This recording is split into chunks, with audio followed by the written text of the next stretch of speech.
नमस्कार दोस्तों, आप सभी लोगों को स्वागत है हमारे यूट्यूब चैनल इलाहाबाद पीसीएस में।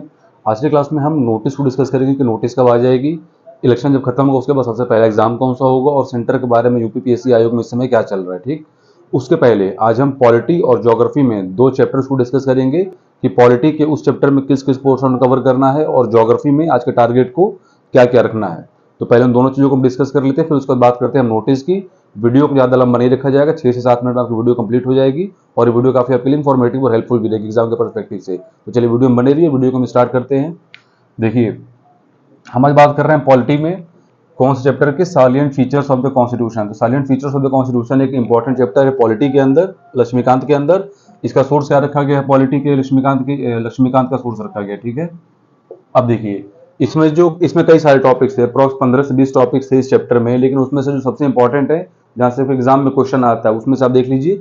सबसे पहले कि sources of the Indian constitution, किस देश से इंडियन कॉन्स्टिट्यूशन के अंदर कौन सा पार्ट लिया गया, बहुत ही इंपॉर्टेंट पोर्शन है और हर साल पीसीएस और आरओ के अंदर इसका क्वेश्चन निश्चित है कि 1 से 2 आपको देखने को मिलेगा ही।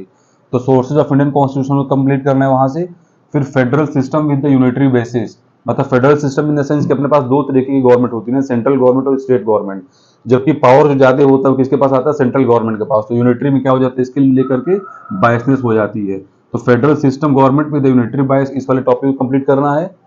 इंटीग्रेटेड एंड इंडिपेंडेंट जुडिशरी, अपने यहाँ जुडिशरी किस तरीके से इंडिपेंडेंट है। ठीक है, क्योंकि देखिए जो अपने यहाँ एग्जीक्यूटिव है और उसके अंदर क्या आ जाता है, तो देखिए लेजिस्लेटिव के अंदर में इसके आ जाता है एग्जीक्यूटिव, और जबकि जो अपने पास जुडिशरी है वो क्या है, पूरी तरीके से इंडिपेंडेंट बॉडी है। तो उस टॉपिक को कंप्लीट करना है।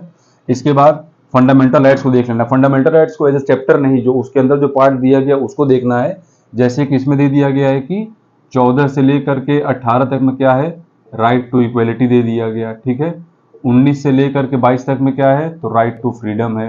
तो इस तरीके का जो पोर्शन है कि कौन कहाँ से लेकर किस आर्टिकल में कौन सा पोर्शन आता है वो हमें देख करके चलना है। उसके बाद यूनिवर्सल एडल्ट फ्रेंचाइजी, मतलब कि क्या आपकी मिनिमम एज होनी चाहिए वोटिंग कंटेस्ट करने के लिए और वोटिंग में पार्टिसिपेट करने के लिए। ठीक है, उसके बाद इंडिपेंडेंट बॉडीज जो कि उस वाले पोर्शन में दिए, ये तो अलग से आदमी पढ़ेगा ही इसको। उसके साथ साथ जो salient features of the constitution में जो टॉपिक दिया गया है उसको देख लेना है किस आर्टिकल में है और उसके अंदर क्या क्या चीजें आती हैं।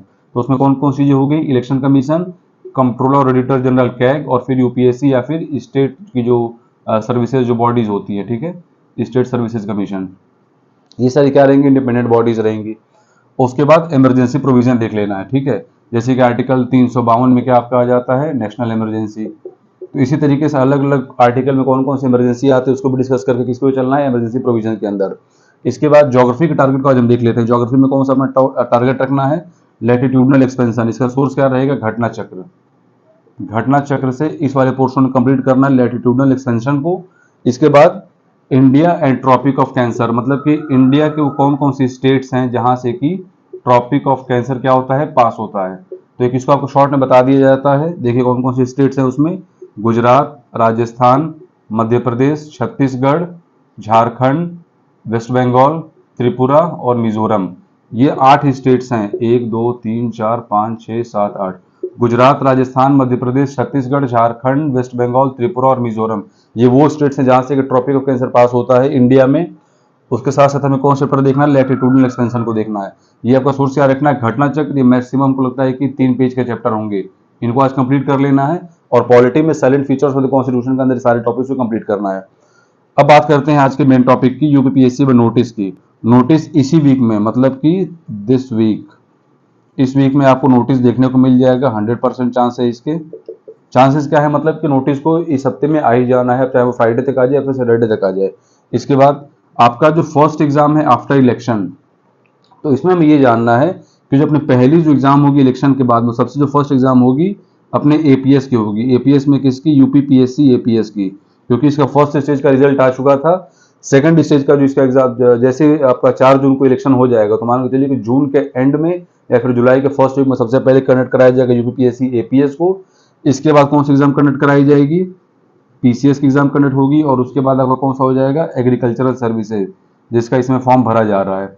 ये तीनों एग्जाम बैक टू बैक लगेंगे। ठीक है, यूपीपीएससी में एपीएस का सेकंड स्टेज, पीसीएस का प्रीलिम्स, और फिर एग्रीकल्चरल सर्विसेज जो कि इसमें फॉर्म इसमें भरे जा रहे हैं, उसके एग्जाम को भी लेकर के बातें चल रही है कि वो जुलाई एंड तक या फिर अगस्त के फर्स्ट वीक तक हो जाएगा। और आपका जो एग्जाम के सेंटर से जो रिलेटेड डिस्प्यूट चल रहा था इसमें क्या बोला गया है आयोग की तरफ से कि फीमेल्स को कोशिश करना है कि उसी डिस्ट्रिक्ट मतलब जो भी उनका होम सेंटर हो उसी एरिया में उनको दिया जाए फीमेल्स को, या फिर आपके हैंडीकैप कोई हो गया, ठीक है। तो इन दोनों लोग को कोशिश ये की जा रही है कि जो होम आपका जो सेंटर रहे, जो होम आपका डिस्ट्रिक्ट रहे, उसी के आसपास में या तो उसी डिस्ट्रिक्ट में या फिर उसके 10-15 किलोमीटर के रेंज में रखा जाए। और रिगार्डिंग बॉयज मतलब कि लड़कों के हिसाब से बात इस तरीके से चल रही है कि इन लोगों को दूसरे डिस्ट्रिक्ट में भेजा जा सकता है, ठीक है। अब वो अलग अलग डिस्ट्रिक्ट सेट किए जाएंगे, किस जिले के बच्चे को कहाँ भेजना है, उस हिसाब से लड़कों का सेंटर दूर जा सकता है और लड़कियों का जो सेंटर रहेगा अपने घर के नज़दीकी मतलब अपने होम डिस्ट्रिक्ट में या फिर 15-16 किलोमीटर के रेंज के अंदर रहेगा, ठीक। तो ये 3 चीज़ें थी जो आयोग की तरफ से थी। नोटिस आपका इसी वीक में आ जाएगा। जो पहला एग्जाम कंडक्ट कराया जाएगा इलेक्शन के बाद यूपीपीएससी एपीएस का होगा, फिर पीसीएस का प्रीलिम्स होगा, फिर एग्रीकल्चरल सर्विसेज होगा। उसके बाद जो सेंटर का जो डिस्प्यूट चल रहा था, फीमेल्स को अपने होम डिस्ट्रिक्ट में दिया जाएगा और लड़कों को मतलब बॉयज़ को हो सकता है कि किसी और डिस्ट्रिक्ट में जिले वाइज अकॉर्डिंग टू उसको भेजा जा सके, ठीक। तो आज का ये पूरा वीडियो था। इस टारगेट को आप लोगों को पूरा करना है पॉलिटी में और ज्योग्राफी में लैटिट्यूडिनल एक्सपेंशन और इंडियन ट्रॉपिक ऑफ कैंसर, और इसमें साइलेंट फीचर्स ऑफ कॉन्स्टिट्यूशन के अंदर ये पूरे सोर्सेज रखे गए, ठीक। सोर्स क्या रखा गया, लक्ष्मीकांत, और ज्योग्राफी में क्या सोर्स रखा गया, घटना चक्र। ऐसे ही डेली एक एक दिन गैप करके आप लोग को टारगेट दिया जाएगा, चाहे व्हाट्सएप के ग्रुप में हो या फिर टेलीग्राम के चैनल पे हो। तो इस तरीके से टारगेट आप लोग को वीडियो में भी मिलते रहेंगे और उसके साथ साथ आप लोग को व्हाट्सएप या फिर टेलीग्राम के ग्रुप में मिलते रहेंगे, ठीक है। वीडियो में बने रहने के लिए बहुत बहुत धन्यवाद। वीडियो अच्छा लगे तो लाइक करिए, शेयर करिए। जय हिंद, जय भारत।